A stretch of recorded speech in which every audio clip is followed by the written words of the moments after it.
À une dizaine de minutes d'Épinal, Gironcourt, un peu moins de 1000 âmes, le cœur battant du village, se situe désormais dans cette petite zone à l'entrée de la commune. Oui, les plaques, je les invente pas. Le maire n'est pas peu fier, qui avait convié récemment la préfète des Vosges pour une visite d'un bâtiment qui réunit sous le même toit une maison France Service et une maison médicale. Ce matin-là, un groupe de seniors d'une commune voisine suivait une formation au numérique. Il y a toujours des petites astuces qu'on ne sait pas trop, des fois qu'on se trompe.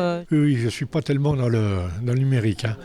Mais bon, Sylvain, vous êtes bien. Oui, c'est important parce que souvent c'est le public le plus éloigné du numérique.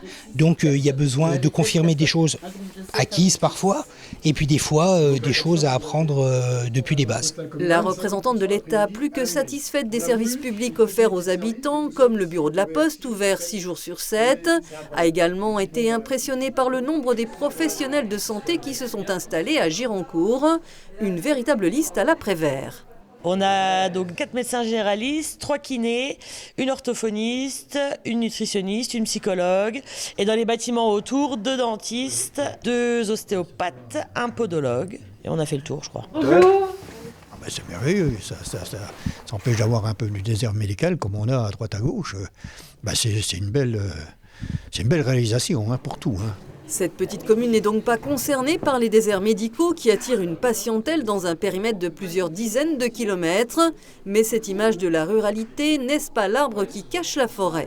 Oui, c'est compliqué ailleurs, mais ce qui est bien là démontré, et quand on en discute avec les médecins, comme c'était le cas tout à l'heure, ils sont prêts à s'y installer pour peu qu'ils aient d'autres collègues et qu'il y ait les conditions et qu'ils aient été associés à l'installation, à la mise en place. Et je crois que la démonstration, c'est possible. Je crois qu'il faut avoir un peu de réussite, un peu de chance, beaucoup de travail, beaucoup de communication et travailler en équipe au conseil municipal, travailler en écoutant les habitants et les professionnels. Ici, on a construit avec les professionnels de santé, avec des porteurs de projets et on l'a fait tous ensemble et c'est petit à petit.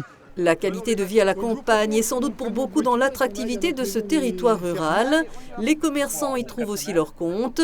Et le maire fourmille encore de projets réalisés ou en cours, comme la chaufferie bois ou la réhabilitation du centre-bourg.